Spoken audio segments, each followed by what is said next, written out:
Hello, you wonderful people, and welcome to another episode of Not Too Comic Book. This being a show, we're talking about TV shows that are adaptations of comic books. For today's episode, I'm going to talk about the series premiere of Ms. Marvel. Great series premiere. A lot of really interesting things went down in this episode, so let's break it down. I know the Disney Plus shows have been very, with the Marvel stuff has been very hit and miss with people. I've thoroughly enjoyed everything, but I know, some stuff is worked better for other people than others, but, that's that. But what I think is so interesting is, I think you can't deny that these shows do a really good job of being their own thing, of aesthetically and tonally, they just feel like they're so different from each other. Because I know that's generally the biggest complaint against the MCU as a whole. Is right, everything tonally feels the same except for your outliers here and there, right? But I think this show does a really good job of because I feel like out of any Disney Plus shows, this one pops the most. It's vibrant colors, and I like that they really do lend themselves to that animation style, on top of stuff. The way people kind of refer to it, they talk about the Scott Pilgrim-esque elements of it. And so I think that's such a neat element. And I think, based on what I know about the character of Miss Marvel, just a tiny bit I know, it very leans into her being the fangirl that she is and just kind of being off in her own fantasy land. I like that the world represents itself like that. I like that. And it's not just for her, in her head, she can get caught up in her fantasies like that, but the world itself gets represented like that. Later on when she's texting Bruno, and then, the emojis are, all over the place. He's, on the, in the middle of the street, and, one of the emojis is on the ground.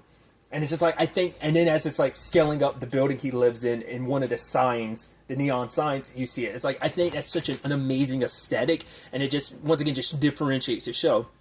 I think what's also interesting is Moon Knight was kind of designed to be it had MCU references in it, they reference kind of the ancestor plane from Black Panther, but it was very much kind of its own thing, Once again, that's why some people liked it, some people didn't, was how disconnected Moon Knight felt from the rest of the MCU. I think this show is going to be an amazing love letter to the MCU, just because it's right, because you can put yourself in Miss Marvel's, Kamala Khan's situation.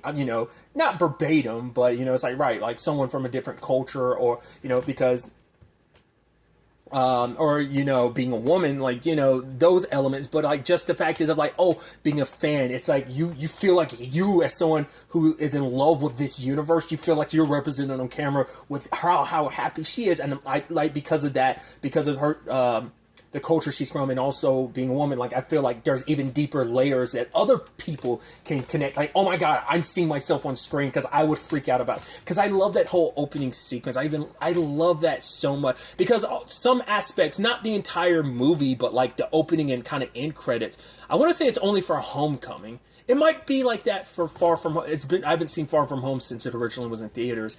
No Way Home obviously has been a little while, but I don't think it had that. I know Homecoming different end credits was kind of that animated draw and stuff. Like I said, I think No Way Home had it too. Maybe Far From Home as well, but that was just at the end of the beginnings. Maybe this having it all throughout, like I said, is so dope with that opening sequence.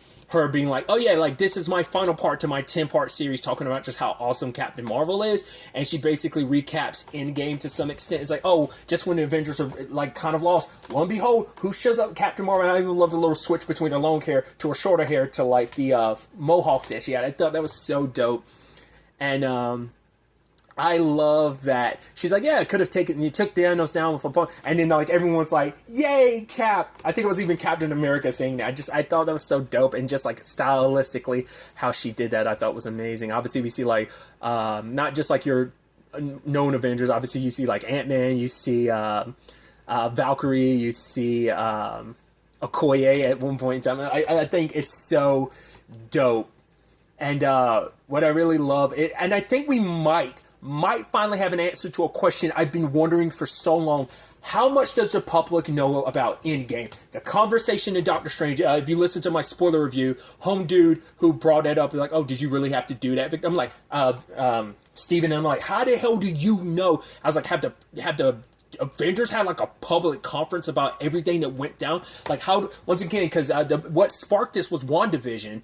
Darcy, Jimmy, and Monica were having a full-blown debate and conversation about if it wasn't for that ship attacking her, Wanda could have 1v1 Thanos. Then they bring up Carol. Carol could have 1v1'd him as well if he didn't have the power. So I'm like, how do you know these details? And now Kamala brings up, like, oh yeah, she's been listening to some Scott Lang interviews. So I'm like, yo, Scott's out here blabbing? I mean, to be fair, he's kind of a fanboy himself, because like when he met Captain America, when he met Steve during Civil War, he was like, oh my god, I'm meeting Captain America. This is amazing. Like, he was tripping out himself. So... And I love that even Kamala was like, oh yeah, like Scott Lang, he seems like such a cool dude. It's like, I think they would definitely get along so well, because they're both like fans themselves. And I even love her saying, like, right, you can check out my 2-part series where I talk about, because I believe Thor's a gamer, which we know he is because of Fortnite and Endgame. We don't know if he's kept up post Endgame. We'll find out soon enough when God, Love and Thunder literally drops like, what, a little less than a month from now, so, but basically a month from now, so that, I just thought that was kind of neat, and just like her uploading stuff on YouTube, I love the whole thing of like, oh, she's like Sloth Production, she's a big fan of sloths, because she even has like a large plushie of one, so I thought that was dope. But I do like, I know this episode might be a little slower. It's not the most like action packed. I mean, a lot of the shows kind of start off just kind of introducing, because I mean, they have to also, very much like Moon Knight, they have to start off from scratch to be like, yo, because every other character has the benefit of you're coming partway into their story. At least with Steven / Mark, and now with Kamala, like, you're jumping in from scratch, so getting to know her. I love the fact is, it's like, oh, this is the first Avenger Con, which I'm like, yo, the Avengers have been around since 2012, and it's like 2023, maybe 2024, 2025, because it was like 2023 when Endgame happened. Because once again, like, the MCU isn't one for one with their respective movies, because like some stuff doesn't happen in the years that you think they do. It's always interesting when you look at the MCU timeline, but I want to say it's probably, because who knows how much time has also passed now, so it might be like 2024, 2025, maybe at this point in time. So the Avengers have been around since 2012, and it's so interesting to know there's not been a fan convention until now. Maybe there's been little stuff here and there popping in and here and there, but like a large scope, like full-blown Avengers Con, it's so crazy to think that this is the first one ever. And I can understand why she want to go. I mean, like, we live in a world where superheroes exist. Superheroes have existed since Iron Man popped up in 2008. Well, I mean, technically since, the Eternals came here thousands of years ago, or, if you want to go a little more recent, the 90s when Carol came out as, Captain Marvel, but her first real introduction to people, obviously most of the world, is everything in Endgame. And I do like the whole conversation, like, oh, people are probably wondering, like, did she abandon Earth? It's like, and Kamala defending her, be like, we don't know what she's been dealing with up there. So that was also my thing of like, yeah, Carol hasn't been on Earth that long. And asked the question, like, has Carol subsequently been back in that 20-year time gap between Captain Marvel and Endgame? Like, has she been back to Earth since then? It seems like that's not the case. I mean, who knows? Like, she could have been here discreetly and no one ever knew. Maybe Fury wouldn't have known. Maybe not. Who knows? But yeah, like, just an introduction to Kamala's life. Obviously, like, her brother's getting married and her mom. And I like that, because obviously, introduction for me to a culture I'm not well versed in. Like, I won't even pretend like I even know like the tiniest bit of, I know some stuff here and there, but nevertheless, like, just the dynamics between her and her family, I thought was so interesting, and it's kind of sad that like she feels like such a weirdo everywhere, because this whole thing is something that she gets to fantasize about. It's like, oh man, like, this is something she holds so special to her, but it's not something like, other than Bruno, she doesn't really connect with anyone else about the superhero stuff. That's why Avenger Con's so important to her, because, well, she can't really, like, her family, it just kind of, she feels like an outsider in her own family. Then when it comes to school, she's an outsider because she's waving to people and they're like, why is she waving at us? It's like, oh, can I get to my locker? I need to get my chem book. And they're like, oh, we're doing something. She's like, cool, I'll just look up the periodic table on my phone.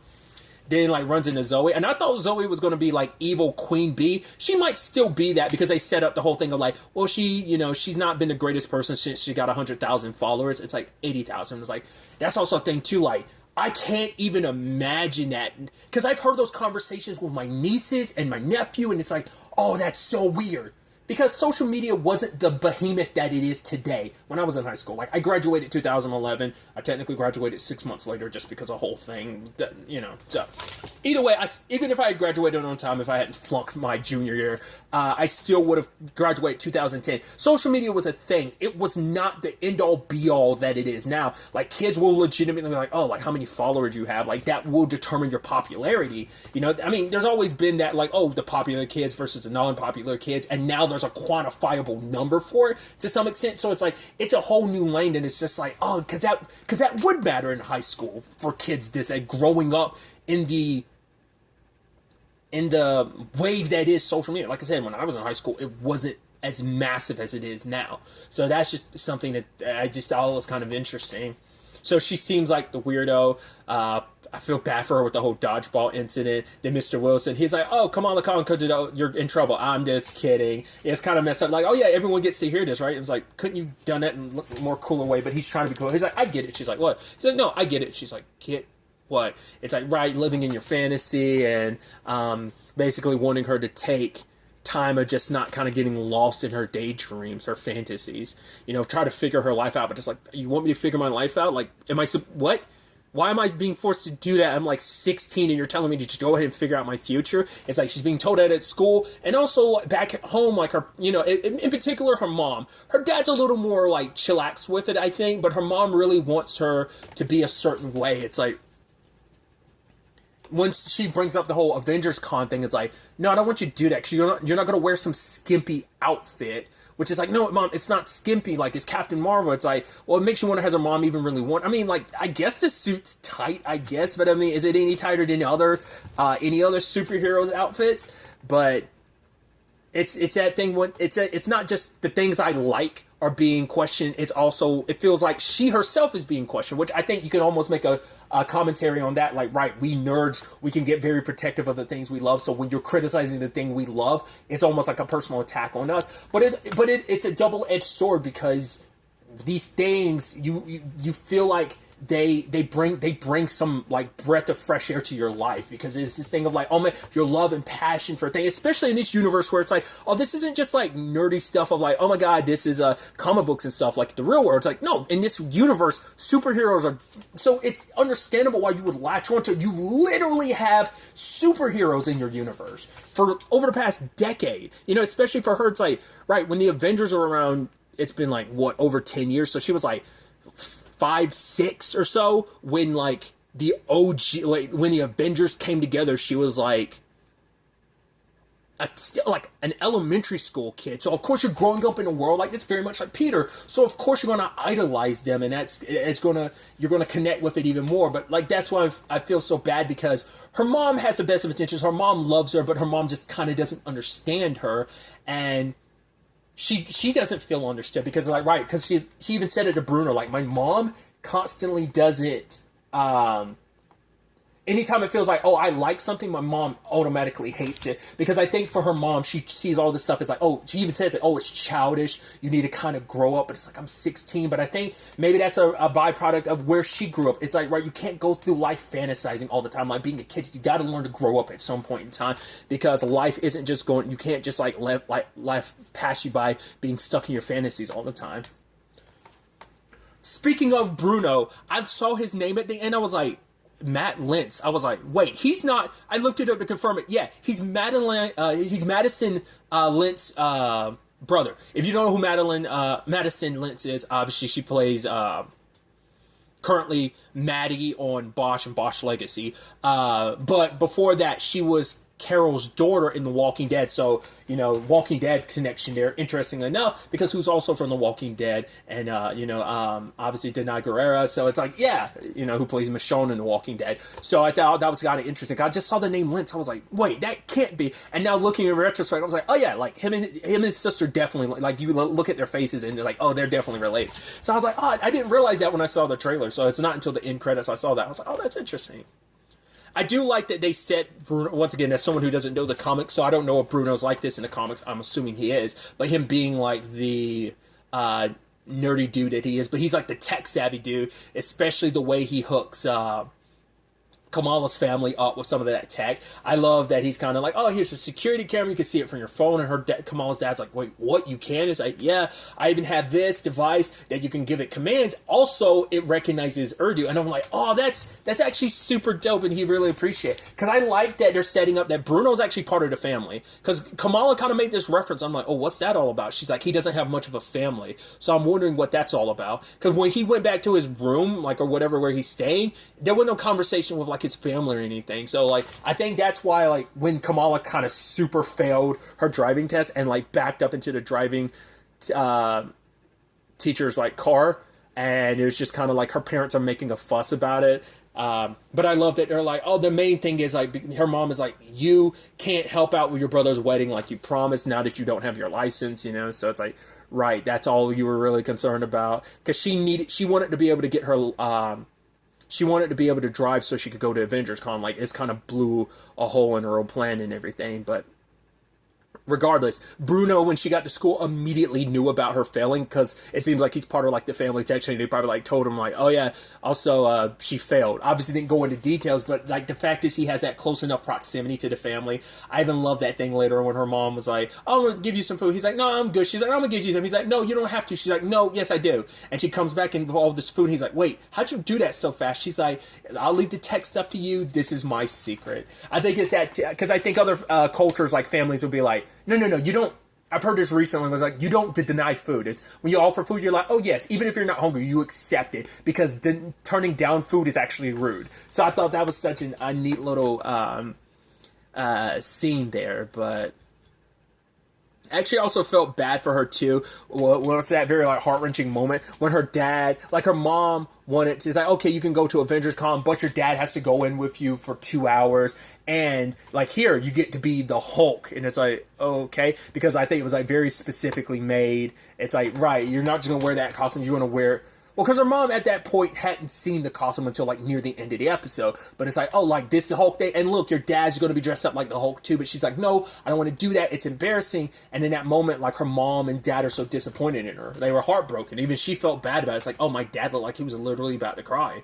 Because, and I get it, like, we're all teenagers who are like, Dad, I don't want you, like, I remember watching anime and just being like, oh, Dad, I don't want you watching anime with me, Jesus. I was that douchebag. Now I'm older, I'm like, I'd actually really think it'd be pretty dope. Like, if I could share this with my dad, like, you know, the MCU, like, I wouldn't mind sitting down with my dad and watching the MCU now, like, share, because I never shared my nerdiness. I had a few friends I could share, like, my nerdiness with. So, like I said, just, like, you know, we've all felt that at some point in time. We've all been those awkward teenagers. We all know that's what makes this character so relatable and so neat, kind of like getting her story like this.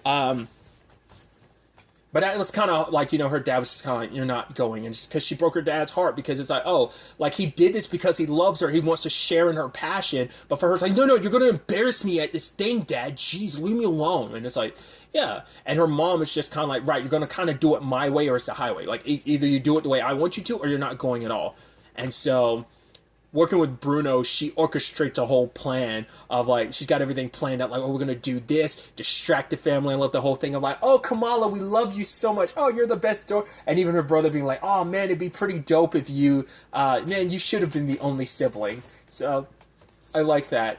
And then just planning everything out, and I love that when the end result happens, Bruno's like, so we're going to take the bus. She's like, after everything I said, that's literally the only thing you pull from this. It's a pretty elaborate plan. Like, even saying, like, oh, we're going to hop down from the bridge onto the bus. I'm like, you're not going to do that. That's crazy.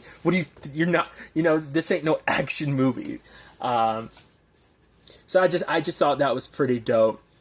I love that she ended up getting that, the bracelet or band, because I think her grandmother sent them stuff. And her, I think she said, like, either her or her mom said it was just a bunch of junk, and then her mom saw the bracelet, and I was like, she was like, okay, that's junk. You're like, her mom knows. Because I want to say I was watching the MCU crew a little while back. I want to say Bronze had potentially thrown out the theory that maybe her grandma used to be an actual superhero back in the day, and her mom's aware of that, so her mom is super against, like, do not take that, do not have that, that's going to be an issue. So I don't know if what the correlation. It seemed like her mom knew exactly what it was. Like she was super like, "Dope, put that away. It's junk." She knew exactly what it was. So like, it kind of hints that maybe that theory is right. That her grandmother was a superhero back in the day, and maybe her mom has complicated feelings about that. I mean, it might be a bit of why her mom is the way she is, because it's like right when you grow up like that in a situation where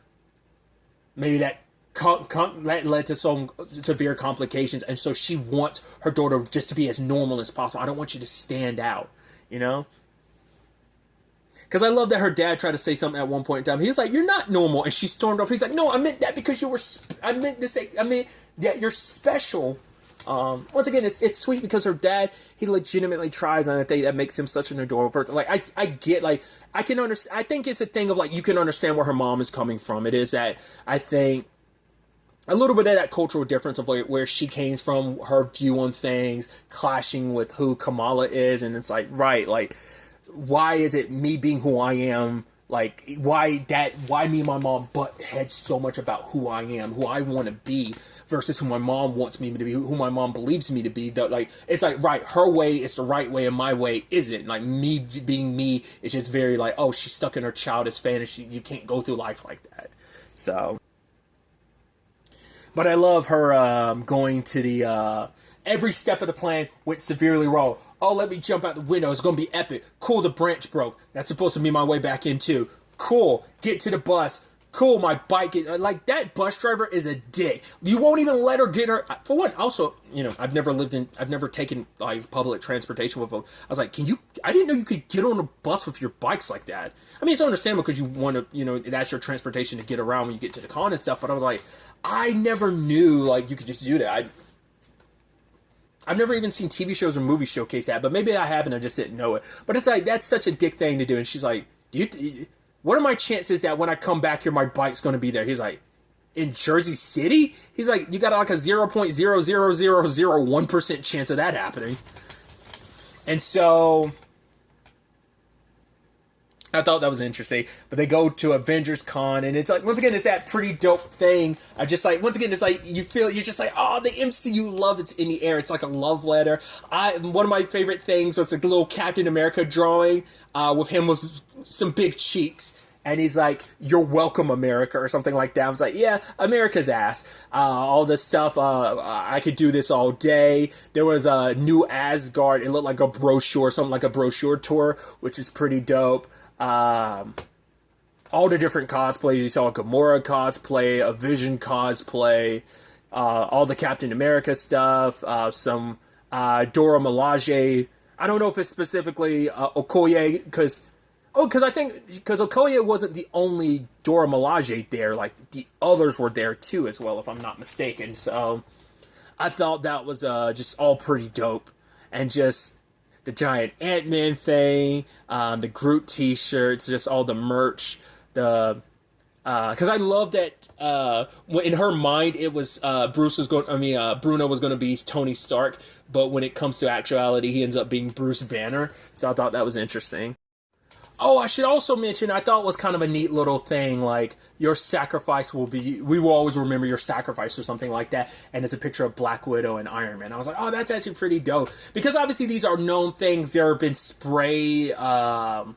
there were tags, because we saw one in, Far From Home of like saying rest in peace to Tony, but I thought this was kind of a nice thing of like, right, this is a gathering of fans of people who love the Avengers and having an opportunity to have that little memorial for them. I thought that was like just a small, like, neat little detail, and I like they stuck on it for like a couple seconds. I just thought that was kind of a beautiful, not necessarily centerpiece, but like a nice piece to have at that. And then of course they would have that at an Avengers event, because they are the only known dead ones, because I think it's still up in the air about what happened to Captain America. Once again, Scott could have been running his mouth off on those interviews telling people what's what, but still. I also thought it was pretty dope that he made those like those gloves for her, like that light up and stuff, which was pretty dope. It does hint to like that complicated friend thing of like, yeah, we're best friends, but Bruno may like her, and maybe because they were in that moment where it was just kind of staring at each other, and it kind of moved past the moment. But I'm like, it seems like that might be the situation, which we know just based on the trailer. There's a new love interest comes into play, and I'm like, oh, that's going to complicate things. So But at least that seems like that's what that might have been hinting towards. Also, I was surprised when that Zoe girl was there, and it's like, and I love Kamala's like, wait, why is she here? She's not even a fan of the Avengers. Like, is she actually a secret fan, and she just doesn't really, because she thinks it's probably like, oh man, to be super into the Avengers is very loserous, which I'm like, that's stupid when heroes literally exist, when superheroes literally exist in your universe. It maybe, but once again, maybe superheroes are so blasé. It's like, you can't, superheroes can never be blasé, can never be like, oh, you're super into superheroes. It's like, shut up. They've saved the world. Half the universe, even if you don't count the universe, half the planet disappeared because of Thanos, and they brought it back. Superheroes will never be blasé in this world. Like, there's just no way. But, maybe it's just kind of like, oh, that's such a dorky thing to be into here. Whatever the case may be, right? I don't know. I just thought that was kind of interesting, like, why she'd kind of be treated that way in that regard. Like, but maybe that's also why, like, Zoe felt the need, like, oh, I'm supposed to be Miss Popular, Miss Cool, and being super into superheroes is kind of not. But she kind of feels like it's, like, Kamala feels like, oh, that's very disingenuous. You're not really even into this stuff. At least Kamala doesn't think she is, but maybe in actuality she is. But it's like, cool, how am I supposed to win against her Captain Marvel when the fact is that she is so popular and, like, she looks great, so it's going to, like, outshine me. But with the negative band it's on, because I think that's what they're called, everything flipping upside down like that, the energy flowing around her, or kind of falling backwards and then popping up, and you're like, almost like this upside down of sorts, but I think it's supposed to be like, right, like this, like a different spectrum of energy. Like, she went from, like, the normal spectrum and then went to another spectrum, very similar to maybe like how Monica saw those different spectrums in WandaVision. Maybe it's kind of a similar thing, but like on a larger scale. But she goes off, and then, like, her powers start activating, and she's making all this crystal show, and it's like, oh man, like, shoot, anyone try and follow that up. Then disaster kind of, like, enacts, and she uses her powers for the first time to save Zoe, who's falling from the air, and stretched out her arm and created, like, what's the word they use? Because it's what they used for, because the description everyone's used to describe her powers in this show is compared her to Green Lantern. What's the word? Not projections. Constructs is the word I was looking for. To tell you how I got that, I literally had to Google Green Lantern powers just to get the word construct. Because it's the word everyone's used, but I couldn't think of it. Because I was thinking, like, manifestation, but I'm like, no. I think they can borderline be the same thing, but I think constructs is the better descriptor. But once again, that's a whole conversation. I've made videos talking about it too. I guess because I'm not as near and dear to the character, because this is my first true introduction to her. So, like, her powers being changed for the sake of the show, like, I don't have as much of an issue with that as some people do. I can understand for people, it's like, right, why change her powers? Because, like, there's a lot of quirky elements to her powers, but I also get it. She's an Inhuman. They haven't set up Inhumans in the mainline continuity of this of the MCU. Once again, they exist in Agents of S.H.I.E.L.D. and Earth 838 because of Doctor Strange, but not in this universe. So that's understandable.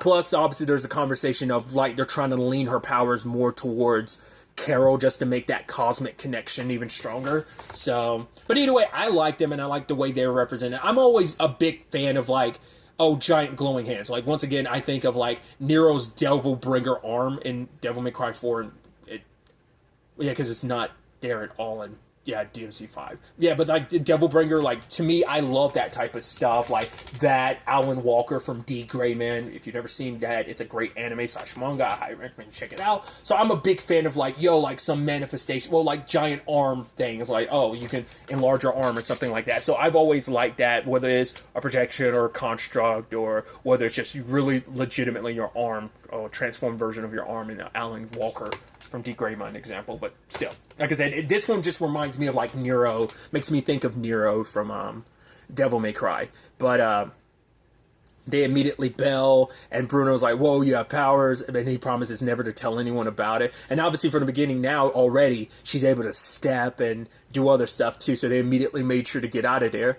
But she got home, like, almost 2 hours later than she wanted to, so her mom busts her, and it's like, the fact is, what kind of, like, is this who you want to be? Rather than the person to study and be a good person, you're going to be the type of person that goes out in life. She's like, I don't want to do that. I'm not trying to rebel, and because her mom, it's that thing of her mom's angry, but, because they had just had their fight, and now it's like, oh, you're doing this behind me. You're lying to me and your dad, going behind our backs and doing all of this.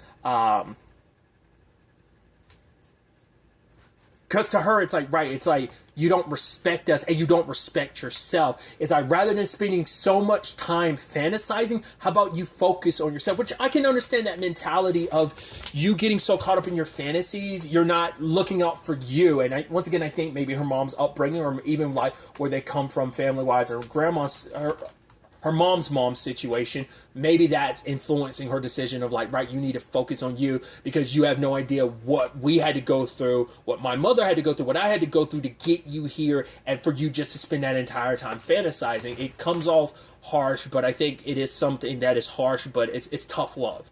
So Kamala kind of coming to terms with that. I think her mom just leaves her with that, very like, I'm not angry, I'm just disappointed. You need to think about this long and hard. So what the aftermath is going to be, it's going to be interesting. But her laying on her bed and just like fiddling with the bangle as it's drawing energy around her, she's like, cosmic. I wonder, is that going to be kind of her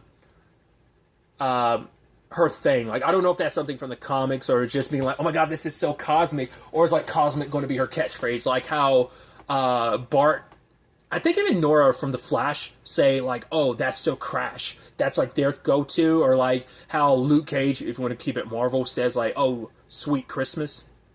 I think that's something directly from the comic books. They definitely leaned into it in the TV show, but I want to say if it's something of that nature. So, like I said, I think this was a really neat, like, first episode. Like I said, it's not, like, the fastest pace, but I think it's just a nice, interesting start, and once again, just a beautiful aesthetic, especially that outro. I love that final shot of just, like, the four-way intersection and Miss Marvel drawn there. I was like, oh, I love that. I think that's such a beautiful shot, so I was already super pumped for this, and this just has me even more excited to see where we go. I'm actually curious how many episodes there are going to be in total.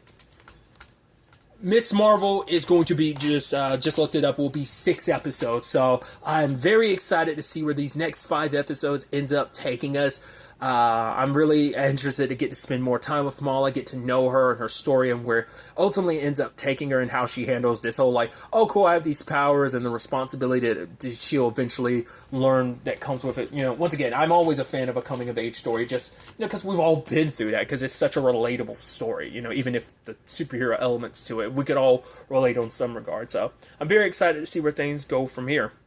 But really, that's all I want to talk about. To the next time we meet, be happy, be safe, live life to the fullest, and enjoy it. Good day, and goodbye.